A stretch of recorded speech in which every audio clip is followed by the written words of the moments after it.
같아 산산. 서방 세계가 매우 이상적으로 생각했던 유고연방. 비록 공산국가였지만 1949년부터 소련을 손절치더니 제3세계의 수장으로 우뚝 솟습니다. 그렇게 50년대부터 80년대까지 높은 경제 성장률을 보이더니 1992년 순식간에 지금 보이시는 5개 국가로 분열되죠. 그리고 그 과정에서 10년 동안 전쟁이 발생해 무려 15만 명이 사망, 600만 명의 난민이 생깁니다.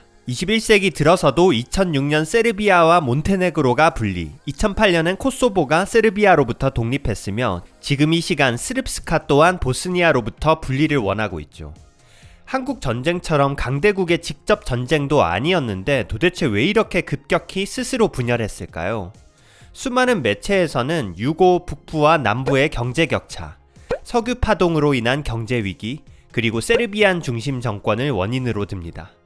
그런데 지역 간 경제 격차와 경제 위기는 어느 시대, 어느 국가에도 존재했죠. 그리고 세르비아 중심주의를 말하는데 이탈리아, 독일 또한 수많은 공국들 중에 사르데냐, 프로이센이라는 특정 세력의 독선이 있었는데도 통일해서 잘 사는데 전혀 지장이 없었습니다. 심지어 유고연방의 창시자인 티토는 국가 통합에 있어 이상적인 조건을 가진 인물이었습니다. 본인은 크로아티아인이면서도 유고의 40%를 차지하는 주류 민족인 세르비아인을 잘 포섭했죠. 결국 연방 국민들이 스스로 내전을 일으키며 유고 연방을 해체시킨 것은 서로 함께 사는 걸 도저히 못 참을 정도로 달랐기 때문입니다. 많은 매체에서는 유고 연방을 구성한 6개 민족이 마치 처음부터 다른 민족이었다는 듯이 설명합니다. 그러나 이들 모두 다 같은 남슬라브인이고 심지어 1000년 이상 동일하게 동로마, 오스만, 오헝제국의 영향권에 함께 있었으며 언어 또한 크게 다르지 않았습니다. 유고 전역에서 세르보 크로아트어를 썼고 슬로베니아어도 그와 크게 다르지 않았죠. 오늘은 인종도 언어도 지배당한 제국도 비슷하고 좋은 시점에 연방을 만든 한반도 크기 영토의 2천만 인구가 왜, 그리고 어떻게 이질적인 6개 그룹으로 분열됐는지 알아보겠습니다. 최근 100년의 역사만 짚게되면 영화의 사연모를 마지막 결말 5분만 보는 셈이기에 발칸에서 일어났던 지난 2000년간의 일을 알아봐야겠습니다. 참고로 알바니아는 유고연방이 아니고 알바니아와 코소보에 살고 있는 알바니아인은 슬라브족이 엄밀히 아니지만 이번 주제와 연관이 많으므로 같이 말씀드리도록 하겠습니다. 기원전 8세기부터 기원전 2세기, 슬라브인이 오기도 한참 전에 아드리아해 연안 쪽 발칸반도 서부에는 인도 유럽인 계열 일리리아인이 살고 있었습니다. 특히 기원전 4세기 초 바르딜리스 왕은 당대 세계 최강국인 에페이로스, 마케도니아와도 자웅을 겨룰 정도로 강성했는데요. 결국 알렉산더 대왕의 아버지인 마케도니아의 필리포스 2세에 패망하지만 바르딜리스는 최초로 발칸 남부를 통일한 존재로 발칸 남부 국가인 알바니아에서 자주 언급됩니다. 현대 알바니아인은 DNA가 그리스인에 더 가깝지만 일리리아인을 선조로 모시는데요. 바로 알바니아어가 인도 유럽어의 홀로 독립된 분파로 기원이 불분명한데 대체로 일리리아 언어로부터 나왔다는 주장이 많습니다. 특히 알바니아어로 흰색이라는 뜻의 바르더가 바르딜리스 왕과 연관이 있다는 이야기가 있죠. 알바니아는 국토의 80%가 산지라서 그런지 발칸 내부에서도 남슬라브인의 DNA와 언어에 동화되지 않고 훗날 유고연방의 통합 노력에도 계속 독립국가로 남게 되죠. 한편 바르딜리스로부터 약 200년 후 겐티오스 왕은 행정 및 통화개혁을 단행하여 일리리아를 번성시킵니다. 그는 현재 알바니아 도시 시코드라를 수도로 삼고 마케도니아와 로마 사이에서 적절히 편을 바꾸면서 발칸해안의 로마 동맹들을 철저히 파괴시키죠. 비록 말년엔 로마의 패배에 포로로 잡히지만 알바니아는 일리리아 최대의 명군인 겐티오스 왕을 현재 2000레크 지폐와 50레크 주하의 인물로 선정합니다. 한편 일리리아 왕국이 망한 후에는 로마 황제 티베리우스가 1세기 발칸반도 지역에 달마티아 속주와 판노니아 속주를 설치하게 되죠. 판노니아는 현재 발칸 내륙 및 오스트리아 지역이며 달마티아는 일리리아 부족 달마테에서 유래했는데 바로 일리리아 왕국의 영토였던 발칸반도 해안가 지역. 로마 황제 디오클레티아누스가 스플리트의 궁전을 만들고 최근 아름다운 두브로브니크로 유명한 현재 크로아티아의 해안 지역이 바로 이곳이죠. 이 때문에 크로아티아에도 일리리아 유적지가 많은데요. 1830년대 크로아티아에서는 슬라브 민족이 예전처럼 발칸반도를 통합한 일리리아 왕국을 재건하자는 운동이 펼쳐지기도 합니다. 그런데 일리리아 왕국은 슬라브인이 오기 전 멸망에 슬라브인과 혈통적으로 관계가 매우 적습니다. 그럼에도 왜 일리리아를 외쳤을까요? 당시 오스트리아에 맞서기 위해서는 슬라브인들이 각 지역의 로컬 영웅에 기대지 않고 범슬라브적으로 힘을 합쳐야 했습니다. 그렇기에 고대 발칸 땅에 포괄적으로 퍼져 있었던 일리리아라는 엉뚱한 선배를 전략적으로 사용한 거죠. 그런데 어찌 보면 그만큼 확실한 패권을 가진 남슬라브 영웅이 그 후에 안 나왔다는 말. 한편 일리리아는 마케도니아와 로마 등 고대 유럽 최강국에 패배하긴 하지만 그 사이에서 목숨을 건 선택을 했고 끝까지 굴하지 않는 모습을 보입니다. 그러고 보면 발칸 지역 후배인 슬라브인과 혈통은 다르지만 이후 슬라브인이 천년간 겪은 역사와 일맥상통한 느낌이기는 합니다. 한편 일리리아인은 로마 제국에서 엄청난 활약을 하죠. 멀리 갈 것 없이 가장 유명한 황제 콘스탄티누스의 아버지 콘스탄티우스가 일리리아인. 콘스탄티누스는 잘 아시듯이 기독교를 공인하고 수도를 콘스탄티노플로 옮긴 후 내정을 개혁해 꺼져가던 로마의 수명을 1000년 연장한 로마 최초의 대제이죠. 현재는 세르비아의 도시인 니시에서 태어났는데 이 때문에 세르비아는 니시의 공항 이름을 콘스탄티누스 대제공항으로 지었으며 2013년에는 세르비아 대통령 주관으로 밀라노 칙년 1700주년 행사까지 열었습니다. 다만 인종적으로는 현대 세르비아인과 전혀 상관이 없고 후술하겠지만 세르비아는 동로마의 원수였다는 것이 참 아이러니하죠. 하지만 그걸 뚫고 나오는 참을 수 없는 그의 위대함, 그리고 정교회 최고의 성인이라는 점이 단지 그가 태어난 장소임에도 세르비아는 큰 자랑으로 여기는 것 같습니다. 현재 우크라이나 북부 폴레시아에 있던 슬라브인은 게르만인이 서유럽으로 대거 이주하자 4세기부터 대이동을 시작합니다. 그리고 로마의 행정력이 붕괴되었던 틈을 타 일부 슬라브인은 7세기에 발칸반도를 점령해 현재 남슬라브인의 기원이 되죠. 남슬라브인은 이동 경로에 따라 로마인에게 크게 두 부족으로 분류되는데 로마 영토 안까지 들어온 슬라브인은 스클라비니, 로마 국경선 밖에 있는 슬라브인은 안테로 칭하게 되었죠. 바로 스클라비니는 세르비아, 보스니아, 크로아티아인의 선조격이고 안테는 불가리아인의 조상으로 추정. 한편 평지가 많은 발칸 동부의 불가리아와 달리 발칸 서부 구유고 지방은 산지가 매우 험했습니다. 그래서인지 제국을 형성한 불가리아와 달리 발칸 서쪽의 스클라비니들이 9세기부터 만든 국가들은 훨씬 규모가 작았습니다. 세르비아의 라시카, 몬테네그로의 주클라, 보스니아의 자후뮬레, 헤르체고비나의 트라브니아, 크로아티아의 파가니아가 들어서고 이들 간의 합종 연횡이 본격적으로 시작되죠. 9세기 이후 발칸은 동로마 제국과 강력해진 불가리아 제국 간의 영향권 속에 놓이게 됩니다. 이 중 처음 두각을 나타낸 건 세르비아 쪽의 라시카. 10세기 라시카의 차슬라브는 불가리아 제국을 손절하고 동로마와 동맹을 맺으며 슬라브 부족을 통합하고 현재 세르비아 및 보스니아 영토를 차지합니다. 그는 처음으로 세르비아를 통일한 인물로 여겨지죠. 10세기 중후반이 되자 동로마가 다시 강해졌고 라시카는 물론 불가리아까지 지배하게 됩니다. 그러나 동로마 최강의 군대를 이끈 바실리오스 2세가 1025년 죽자 동로마는 각종 내홍으로 다시 쇠약해집니다. 마치 공식과 같이 계속 반복되는 부분은 동로마가 약해지면 슬라브가 세지고 그렇게 되면 1054년 동서교회 분열로 동로마와 사이가 나빠진 서로마 교황이 동로마 대항마 개념으로 슬라브에 힘을 실어준다는 점입니다. 11세기 동로마 쇠약기 때 기회를 잡은 건 몬테네그로 쪽 주클라 공국. 1042년 스테판 보이슬라브가 독립을 선언하며 왕조를 세우죠. 그는 수차례나 동로마를 격파하고 영토를 현재 보스니아 헤르체고비나까지 확장. 동로마는 라이벌 라시카의 공작을 부추겨 주클라를 공략하지만 보이슬라브는 멋진 매복 작전으로 이를 막아냅니다. 비로소 1077년 그의 아들 미하일로 시절에 교황으로부터 왕국으로 승격되며 전성시대를 맞죠. 그러나 발칸 중세사에 항상 나타나는 또 다른 패턴은 슬라브인 국가가 강해져서 뭐를 좀 하려 하면 동로마가 모래성이 파도처럼 나타나 무너뜨린다는 것입니다. 1089년 동로마의 응징으로 주클라는 쇠퇴하고 12세기에는 다시 세르비아 쪽 라시카가 부활하게 되는데요. 원래 듀클라 왕국의 라시카 영주였던 북한이 부카노비치 왕가를 만듭니다. 그리고 오히려 본인이 임명한 듀클라를 컨트롤하기 시작하는데요. 이때부터 라시카 대신 세르비아라고 칭하며 헝가리와 동맹을 맺고 점점 동로마를 견제합니다. 그런데 감히 동로마에게 덤빈다? 결말은 뻔하죠. 동로마 마누일 1세는 부카노비치 왕을 폐위시키고 티호미르라는 꼭두각시를 임명합니다. 그런데 그 꼭두각시 자체는 문제가 아니었는데 그 동생이 엄청난 인물이라는 점이 문제였습니다.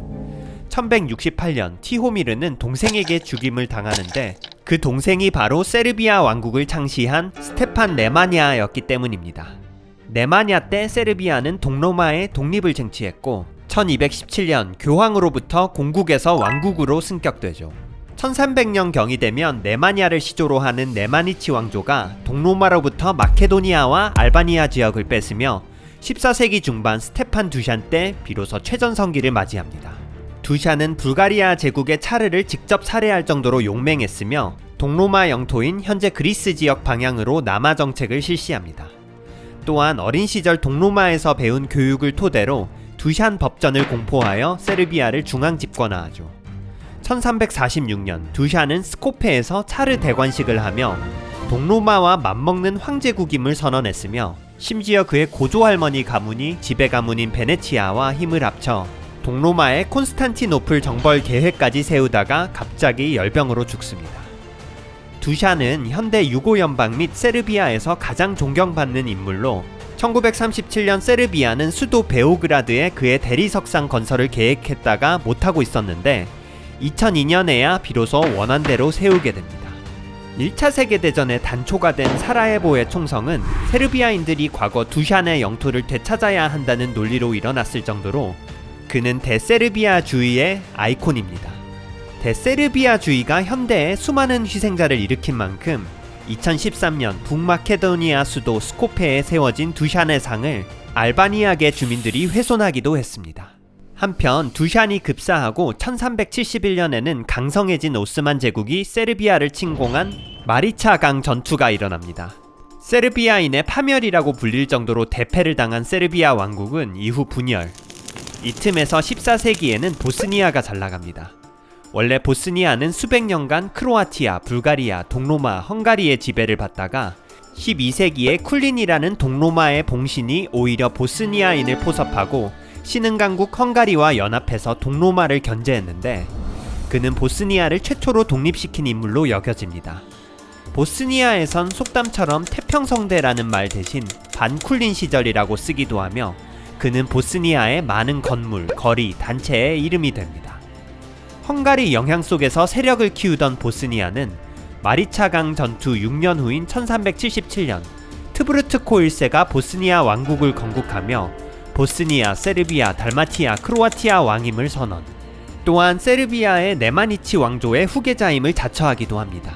트브르트코 1세는 그의 동상이 2023년에 보스니아 수도 사라예보의 대통령궁 정문 앞에 설치될 정도로 보스니아 전성기와 정체성의 상징입니다. 그동안은 보스니아 내 세르비아계가 이를 크게 반대했었죠. 사실 보스니아의 국기 또한 1992년에는 트브르트코의 국장을 썼는데 세르비아계의 반발로 현재의 EU 권고 국기가 채택된 것입니다. 한편 트브르트코 사망 후 보스니아 왕국은 분열되었고 서쪽 땅에 산달이라는 장군이 주도권을 행사하죠. 슬라브어로 헤르체그가 대장군이라는 뜻인데 서쪽 땅은 1448년부터 대장군의 땅이라는 뜻의 헤르체고비나로 불리며 친나폴리 성향을 갖게 됩니다. 이 때문에 현대 국가명이 보스니아 헤르체고비나가 되는 거죠. 세르비아 몬테네그로처럼 두 개의 독립된 국가 연방이 아니라 단지 두 지역을 통칭하는 오래된 개념입니다. 한편 발칸반도와 아드리아해 연안 사이에는 디나르 알프스 산맥이 645km가량 형성돼 있죠. 이 산맥의 서부인 해안지방 달마티아와 북부인 중앙 크로아티아 지역, 그리고 그 위에 현재 슬로베니아 지역 또한 모두 7세기경부터 슬라브인이 살고 있었습니다. 하지만 커다란 산맥과 근처 세력의 영향으로 이전 챕터의 국가와는 독립적인 상황에 있었죠. 먼저 중앙 크로아티아 지역은 8세기까지 게르만계 프랑크 왕국의 지배를 받다가 879년 실질적인 독립국가가 됩니다. 925년 군주인 토미슬라브가 교황에 의해 왕으로 임명되며 크로아티아 왕국이 성립되죠. 그는 10만 보병, 6만 기병을 바탕으로 중앙 크로아티아 및 일부 달마티아 지역을 차지합니다. 이로 인해 토미슬라브는 크로아티아의 시조로 여겨지며 1927년 수도 자그레브에 토미슬라브 광장과 기념비가 세워진 거죠. 그리고 무궁화 장과 같은 크로아티아 1등급 훈장이 바로 토미슬라브 훈장입니다. 그리고 이때 닌이라는 도시의 주교인 그레고리는 교황을 설득해 크로아티아어로 예배를 볼 수 있게 했는데 이로써 가톨릭의 대중화가 일어납니다. 지금 크로아티아 해안도시 스플리트에는 그의 8.5m짜리 동상이 수많은 관광객을 맞이하고 있죠. 달마티아 지역은 이탈리아와 바다 맞은편에 있었기에 베네치아 공화국이 주로 차지하고 있었던 곳인데요. 스테판 1세 때 베네치아로부터 이 지역을 점령 시작했으며 페타르 크레시미르 4세 왕 때 내륙으로 확장해 보스니아 및 달마티아 남부까지 획득. 그는 1071년 동로마가 만지케르트 전투에서 셀주크에 패배하자 마케도니아의 반란을 지원하는 등 뛰어난 상황 판단 능력을 보여줍니다. 크로아티아 3위 훈장 및 해군 함정이 크레시미르의 이름을 땄으며 그의 통치 아래 발전했던 크로아티아 해안의 아름다운 중세도시 시베니크에는 커다란 전신상이 제작되었죠. 후임 드미타르 즈보니미르는 노예제를 폐지하고 발칸의 오피셜 대세가 된 것을 증명이라도 한 듯 교황에 의해 1076년에 크로아트인과 달마티아의 왕으로 인정받습니다. 이 사건은 현재 크로아티아 영토가 다소 이질적인 중앙 크로아티아, 달마티아 두 지역을 모두 포함하게 되는 역사적 근거가 되기도 하는데요. 14세기부터 다시 달마티아는 400년간 베네치아 공화국의 지배를 받기 때문입니다. 현대 크로아티아 영토의 명분이 된 즈보니미르는 크로아티아에서 흔한 남자 이름으로 쓰이며 크로아티아 4위 훈장 및 해군 플래그십, 그리고 다양한 거리, 공원, 학교에 그의 이름을 붙입니다. 이처럼 크로아티아 또한 세르비아와는 독립적으로 현대의 대크로아티아주의의 역사적 기반이 되는 강력한 인물들이 있었죠. 단 1102년부터는 크로아티아의 왕위 계승자가 없어지며 당시 강력했던 헝가리 왕이 명목상 크로아티아의 왕이 되고 그 대신 크로아티아에는 자체 총독이 왕의 권한 대행을 하면서 자치권을 유지하는 동군 연합이 결성됩니다. 헝가리 크로아티아 연합은 헝가리가 오스만에 패망하는 1526년 모하치 전투까지 400년간 유지되는데 이 때문에 아직까지도 크로아티아어 일반 명사 및 사람 이름에는 헝가리 차용어가 남아있는 부분이 있죠. 한편 좀 더 북서쪽에 있는 슬로베니아 지역은 대대로 게르만계 왕국의 영향권에 있으며 게르만인 입장에서 알프스 이남 방파제 역할을 합니다. 프랑크 왕국, 신성 로마 제국을 거쳐 1192년부터는 오스트리아 공국에 소속이 되죠. 중세 발칸 역사를 요약하자면 10세기 세르비아 지역의 차슬라브가 동로마와 손을 잡으며 슬라브 독립의 포문을 열었고 11세기 몬테네그로 지역의 스테판 보이슬라브 때부터 동로마에 대항하면서 슬라브 통합 노력, 12세기 기세를 이어받은 세르비아의 스테판 네마냐가 왕조를 열며 14세기 두샨 왕 때 근대 이전 슬라브인 최대 판도를 구가하죠. 그리고 14세기 후반에는 보스니아의 트브르트코 1세가 패권을 차지합니다. 한편 발칸 북부 및 해안가의 크로아티아는 독자적인 세력으로 동로마 및 베네치아와 싸우면서 11세기 크레시미르 왕 때 영토를 가장 크게 확장, 그리고 더 북쪽의 슬로베니아는 오랫동안 게르만계 왕조의 영향에 있었습니다. 이처럼 시대별로 다른 세력이 발칸의 주도권을 갖게 되죠. 하지만 그 주도권은 대부분 50년을 채 넘기지 못했으며 그 누구도 불가리아나 헝가리아와 같은 한 언어권의 지역을 전체적으로 통합하지 못했습니다. 그렇기 때문에 각 지역은 후에 일시적인 패권을 차지한 지역 출신 군주들을 영웅으로 모시게 됩니다. 그중 대표적으로 인구도 가장 많고 그나마 130년 이어진 세르비아 네마니치 왕조의 두샨이 대세르비아주의를 대표하는 인물이 되기도 합니다. 중세 영웅에 기반한 민족주의는 발칸 독립할 때는 슬라브인을 결속시켰지만 통합국가를 만들 때는 종교와 함께 남슬라브 내 지역 간 대립을 일으키는 단초가 됩니다. 한편 15세기에는 기존의 적들과 개념이 매우 다른 손님이 발칸반도 전역으로 찾아옵니다. 이번에는 각 지역의 시조가 되는 인물과 중세 전성기를 말했지만 왜 세르비아인, 보스니아인, 알바니아인 등이 타 타 지역 영웅의 동상을 그토록 싫어했는지는 알 수 없었는데요. 그 원인에 대해서는 15세기 이후부터 어떻게 또 한번 발칸이 더욱 분열되고 근현대에 그 현상이 극대화됐는지 말씀드릴 2부에서 다시 찾아뵙겠습니다. 유용하고 재밌으셨다면 좋아요 한번 부탁드리며 긴 시간 시청해주셔서 감사합니다.